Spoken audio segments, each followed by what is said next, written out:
Media మిత్రులకు నమస్కారం। ఈరోజు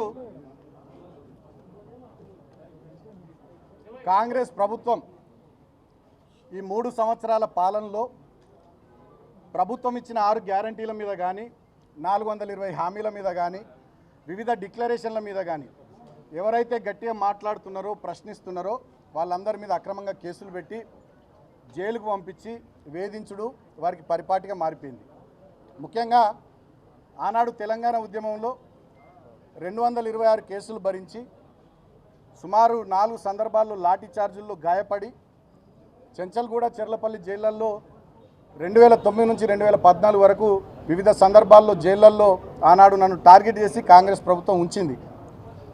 మళ్ళీ వాళ్ళ అధికారంలోకి వచ్చినటువంటి కాంగ్రెస్ ప్రభుత్వం మళ్ళీ నన్ను టార్గెట్ చేస్తూ ఉంది। ఈ 3 సంవత్సరాల పాలనలో నా మీద 10ల సంఖ్యలో కేసులు పెట్టింది। మరి పాత రికార్డు వీళ్ళు బద్దలు కొడతారో ఏందో తెలియదు। గతంలో 226 కేసులు ఉండే నా మీద తెలంగాణ ఉద్యమంలో ఆ రికార్డు బద్దలు కొట్టాలనుకుంటారో ఏమో ఇప్పటి కాంగ్రెస్ ప్రభుత్వం అక్రమంగా అనేక కేసులు పెట్టి నన్ను వేధిస్తూ ఉంది।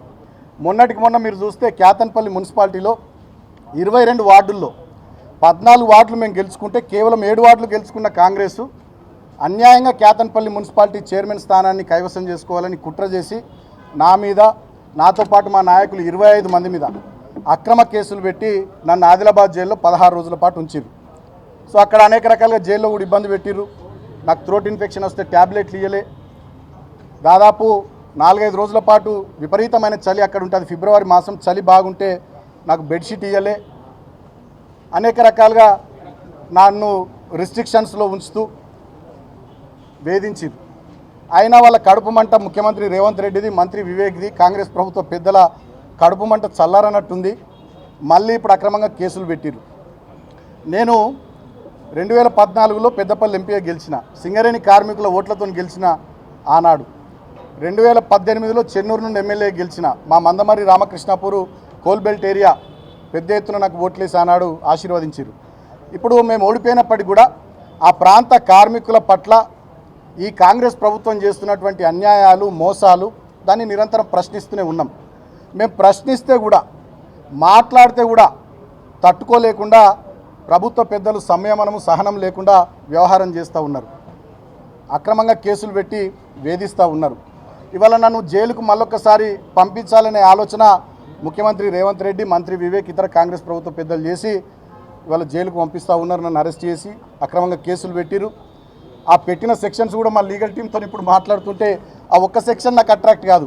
326G కానీ ఇతరత్ర అనేక సెక్షన్స్ అన్యాయంగా పెట్టిరు। అంటే ఏంది దీని ఉద్దేశం?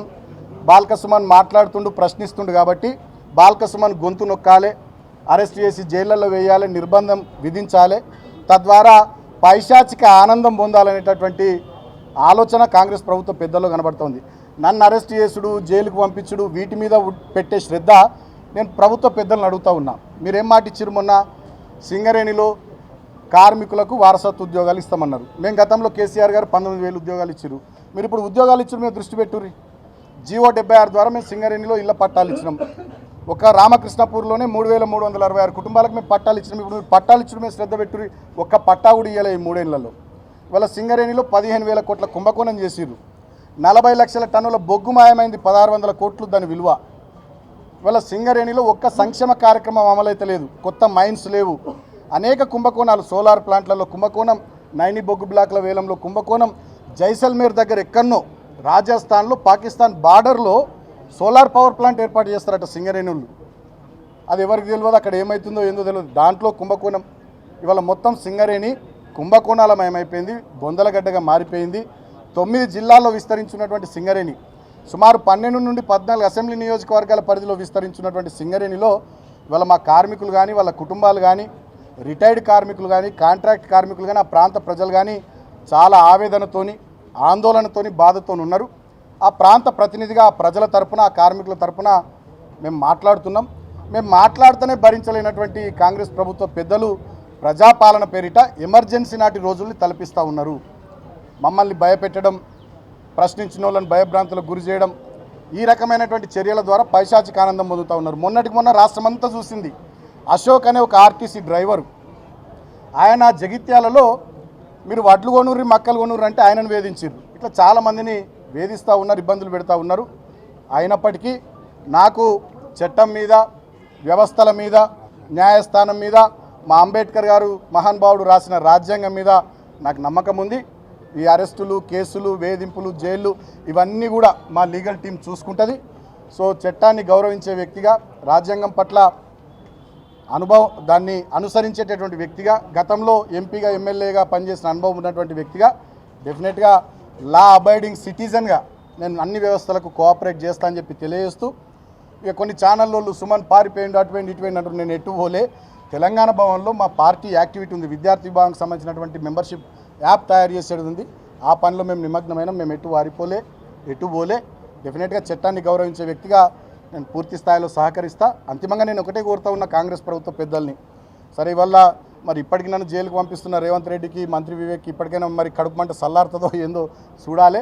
మా మీద పెట్టే శ్రద్ధ, మా మీద చేసే ఎదురుదాడి, మా మీద కేసులు పెట్టి జైళ్ళకు పంపించాలనేటటువంటి దాని మీద ఉన్న మీ తాపత్రయం, దాంట్లో సగమైన మీరు ఇచ్చిన 6 గ్యారంటీల మీద, 420 హామీల మీద, చేవేళ్లలో చెప్పిన ఎస్సీ ఎస్టీ డిక్లరేషన్ మీద, కామారెడ్డిలో చెప్పిన బీసీ డిక్లరేషన్ మీద, వరంగల్లో చెప్పిన రైతు డిక్లరేషన్ మీద, అదేవిధంగా సరూర్ నగర్లో చెప్పిన యూత్ డిక్లరేషన్ మీద పెట్టి ప్రజలకు 4 మంచి పనులు చేయాలని కాంగ్రెస్ ప్రభుత్వ పెద్దల్ని కోరుతా ఉన్నా.